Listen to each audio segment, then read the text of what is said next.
Rouleur Longreads is supported by Lacquer Bicycle Insurance. Lacquer is a team that looks out for each other. Their collective cover is made for cyclists for life on and off your bike. Lacquer has flipped outdated traditional insurance on its head. No more fixed upfront premiums. Instead, your monthly contributions are based on the collective's claims that month. Your maximum monthly price is capped, but the savings are all yours. Plus 80% of your money goes straight back into the collective, fixing, replacing, helping, whatever. And the other 20% keeps their wheels spinning. It's as simple as that. And when things do go wrong, Lacquer's got your back. Claims are handled by experts and usually agreed within a day, so no depreciation or excess.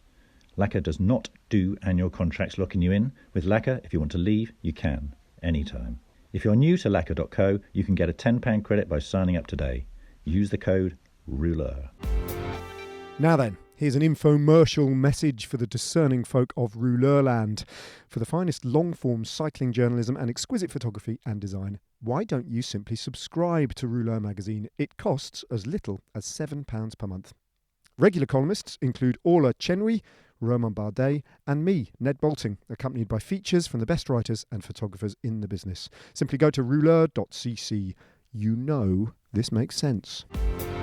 New Blood by James Stout. Read by George Oliver. What does doping feel like? After decades of racing in the bunch, a top amateur cyclist satisfies his curiosity in a clinical trial. He discovers that it's not what you put into your body, but what you get out that matters. Download the Rouleur app, and the whole of issue 20.4, in which this feature was published, can be read for free. Simply enter the code NEWBLOOD. I have a photo from a minor pro bike race I once did. I'm one of 4 riders in a small group, and we're all pretty committed to what we're doing, whatever that is. I can't remember, as it was 6 years ago, and what seemed very important then isn't so important now. But what I can tell you about that photo is that I'm pretty sure I'm the only guy in it who's still allowed to race bikes. If you've ever cycled competitively, there are 3 questions that you've almost certainly asked yourself. 1. Who the hell is on the front, and what are they possibly going to achieve by riding so hard? 2. Can I get away with these socks? 3. What does it feel like to dope? I'm not here to tell you what that person is doing on the front, because I very rarely found myself there, but I can help you with the last question. Because after years of trying at racing, I gave up and, instead of wondering anymore, I thought I may as well find out. Hopefully I could answer my own questions and, in the process, help a future generation of racers to not be faced with the constant lingering doubt about what they need to do to succeed. As for the second question, your socks look great. Go get 'em, Tiger. Doping has sadly become a perennial issue in cycling. Every year there's a new drug, a new disgrace, and a series of articles on websites where we all persuade ourselves that this will be the last time this happens. Let's be clear. Cycling is far cleaner than it once was. Despite the non-endemic media's perception of bike racing as a kind of endurance version of WWE wrestling, the vast majority of riders and racers wouldn't know where to begin doping. But that doesn't mean they don't wonder how it feels. Everybody who has found themselves in the gruppetto all week only to see the same guys ride away from them 3 weeks later has marvelled at how form can change that fast. We've all asked ourselves, what is it like to not get tired? To always be the hammer and never the nail? Does it feel like every day on the bike is your best day? Or a little bit superhuman? Or like you've had too much coffee? I got a chance to find out. As part of a clinical trial designed to develop a test that will be able to identify autologous blood doping, I had a pint of my blood drawn, stored and reinfused a month later. Essentially, I blood doped for science. Now, before the bottom half of the internet gets upset and starts emailing the editor, I signed all kinds of forms saying I wouldn't race, and I didn't race. I didn't do any group rides, I even made my Strava account private. I did, in that sense, deprive myself of knowing what an ill-gotten victory is like. But I didn't really care about that.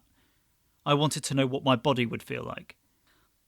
I obtained a power meter from Quark because I wanted some kind of objective feedback to balance what I imagined would be the best sensations I had ever experienced against the old ones. Cheating in bike racing has made tangential appearances throughout my life. I don't really feel like anyone took anything from me personally, apart from the joy I would have felt being able to trust everyone I raced against, and the enjoyment of spectacular performances as a fan without a nagging sense of doubt. I competed a little in Asia and knew a few of the Iranian and Kazakh riders there were charging, but I would probably have done the same in their circumstances, so I found it hard to be too indignant. It gave them a shot at a better life. I raced a fair bit in Southern California too, and I have a photo somewhere of some suspiciously muscular masters racer bullying skinny kids in a local crit before he went positive for the third time. I don't really understand why veterans cheat, but I suppose they're making up for something that I'm glad I don't have to make up for. I'm not one to blanket demonise everyone who dopes, but I still think cheating in a bike race makes you a bit of a prick. I certainly felt like a bit of a prick when I walked into the San Diego blood bank to make a deposit that I fully intended to withdraw a few weeks later. I couldn't get past the feeling that I was literally the only person in that building not there to help save a life. I didn't feel any better a month later when I was sitting in the reinfusion room next to chemo patients as my own blood dripped into my arm for 4 hours. Whole blood, as it turns out, isn't the easiest thing to reintroduce into your body. A painful blockage and an alarming bulge in my forearm made me question who on earth would ever do this to themselves. Winning bike races is fun, but when my vein inflated like a balloon, I started wondering what the hell I was doing there, that I was going to die to go a little bit faster on a bike. Some of the nurses panicked, but a saline flush and a reassuring word from one of them set me right again. If I'd experienced the same thing in the dingy Catalan apartment I once called home, I'd have ripped that needle out of my arm and left the place looking like a crime scene, which it would have been. I have, at various points, tried really hard to be better at bike racing. I've gone to bed hungry, I've stared at SRM screens a lot, I've covered my helmet in a questionable fashion which I thought might be aerodynamic. But I can't even begin to imagine the level of desire, or need, to be better that must drive someone to go through this process alone, month after month, risking serious damage to their body each time. I thought I could, and I know that nothing about pro bike racing is healthy, but I wasn't ready for the sense of panic that I experienced when my arm started feeling like it might pop at any second. For some reason, I didn't expect to feel like a prick when I actually rode my bike, but I did. Blood doping feels odd. It's not that I didn't get tired, my legs still burned and I still struggled for breath, but I recovered alarmingly quickly so that I could do it again and again. It's a bit of a letdown, actually. The process of getting better is anything but pain-free. Doping, at least this kind, lets you suffer more in training so you can suffer less or for longer in races. Power numbers look good, like you're on a good day, and they keep looking good all week and 5 hours deep into a big session. At first it's hard to perceive the difference. It's not the presence of any great feeling that is notable so much as the absence of the bad feelings. I felt fresher and more chipper after a long ride and short, intense sessions than I usually did. The mental fatigue from focusing on intervals and long, hard rides is still there, and it stacks up day by day. I realised pretty quickly why riders sometimes go positive for stimulants like cocaine and amphetamine, as I dumped the third puck of coffee into my bin and a third double espresso down my throat before 9 a.m, when I had been planning to leave home 30 minutes earlier for a 5-hour ride on my own. Instead, I was staring at my bike and willing it to disappear because riding as hard as you can for 5 hours by yourself isn't fun. As it turns out, nobody really wants to engage in 60-minute normalised power dick swinging contests on a Tuesday in January. I rode alone a lot during this experiment, so I got plenty of time to think about cheating, red blood cells, bike racing, and all the things that I didn't miss about dedicating my whole life to going marginally faster on a bike. My power meter replaced conversation on long rides and it told me I was getting better. I'd returned from endurance rides with an average power 20 to 30 watts, about 10% higher than before. I assumed this was due to the pint of my own blood allowing more oxygen to get to my muscles. The psychological boost that comes from getting something you've been thinking about for a decade might be part of it too. Professor Chris Harrison, the researcher conducting the study at San Diego State University, thinks there might be more at play. I came into my doping phase pretty creased. I rode about 30 hours the week before, taking every chance I had to squeeze in long rides to the point that I was probably not the best partner or person to be around. I took the lift instead of 2 flights of stairs to get my infusion. Very pro. I was so tired, in fact, that I fell asleep when getting the infusion, then woke up to ask for a snack, then fell asleep again, then woke up in a massive panic because my arm felt like it might explode. After receiving the blood, I went home, had dinner, and felt disappointingly normal the next morning. But when I got on my bike, I didn't feel the sting of fatigue that I'd noticed the day before. I felt pretty good. The sort of feeling that we all get from time to time, what some people call no-chain days. Harrison surmises that along with the small increase in oxygen delivery, about 5% more red cells, there is also a protein-sparing effect. If your body isn't using protein to make red cells, it can use those nutrients to repair muscles as well. There might also be some glucose in the blood, giving extra fuel to tired muscles and delivering a recovery benefit. None of that makes it easier to get up and beat yourself senseless for hours at a time, but it makes it possible. Ex-racer Tyler Hamilton described blood doping in not too glowing terms.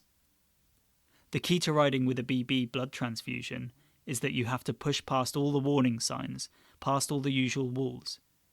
You get to that place beyond your edge, the pace where you've fallen 1,000 times, and all of a sudden you can hang in there.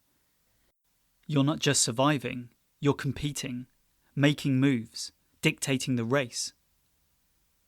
Imagine driving all day long with your rev counter in the red zone. The engine is screaming and your instinct is to slow down, but somehow the car purrs, holds together, and you get where you're going half an hour faster.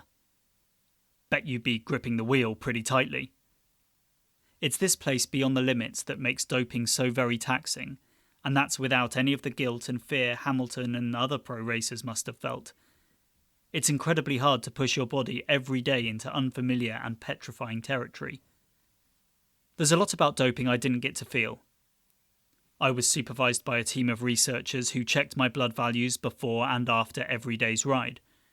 The goal was to determine a test for blood doping, to see what stored cells look like and how they are different to cells just damaged by hard exercise. My blood was kept in a blood bank, not the office of a sketchy German doctor who I never met, or in a shoebox I conned someone into smuggling into the country, as Michael Rasmussen is said to have done. I never administered my own IV using the shower in a hotel room or a hook on my wall. I never panicked about a blood test or had to dispose of the evidence of my shame, other than the proof that I put into the pedals of my bike. I found it difficult to know what cyclists who have been blood doping for a long time feel like when they cheat. It's hard to come to an ethical conclusion about doping, and this experience didn't make it any easier. We don't like doping because we want sport to be about more than being good at exercise. We want sport to reward morale as well as physical virtue. We want to believe that our champions tried the hardest and gave up the most on the route to the top step of the podium. But the truth is, anyone who ever got paid to ride a bike got there mostly on genetics, and that I have never tried harder than I did when I knew my legs could do what my head didn't want to day after day for a month. At the end of the day, doping is only cheating because we've decided it's cheating. But that's really the most powerful argument of all. Health is meaningless to some pro athletes. A fair few would give up decades of their lives to win medals, and any argument that doping is unnatural or prevents a level playing field can easily be countered by examples of everything from altitude tents to TT helmets to Greg LeMond's freakishly high natural VO2 max. Doping is bad because there's always someone who isn't doing it, and they don't deserve to lose races and life chances because they don't want to break the rules. When you race a bike, you sign up to follow the course, no shortcuts. Doping isn't an easy shortcut, but it's a deviation from that route, and that isn't compatible with sporting spirit. I'm sure that most of us can recall no-chain days. The ones I had during my flirtation with doping were great. But I wonder how many of us recall them as fondly as the times when our performance wasn't quite the best that we've ever achieved, but when we rode a lot and spent all day outside with friends enjoying companionship, cake, and the challenges of a long ride. It took an opportunity to try out doping for me to realise that it isn't really how many watts I do that determines how much I enjoy riding my bike. Even when I was racing hard, if I sat down after the season and listed my favourite days on the bike, They were the big training sessions when my friends and I alternated between flogging each other on climbs and buying each other coffee in Catalan mountain towns. Doping wouldn't have made that coffee taste better, those friendships stronger, or the post-ride feeling of hunger and exhaustion more satisfying. And those are the feelings I ride my bike for. In fact, doping made me so focused on my performance that I forgot to enjoy riding my bike and entirely gave up on listening to my body, as I didn't really know how it worked any longer.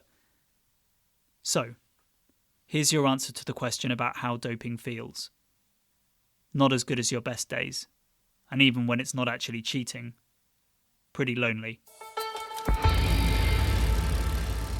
You have been listening to New Blood by James Stout, read by George Oliver. Download the Rouleur app and use the code NEWBLOOD to read the whole of issue 20.4 for free.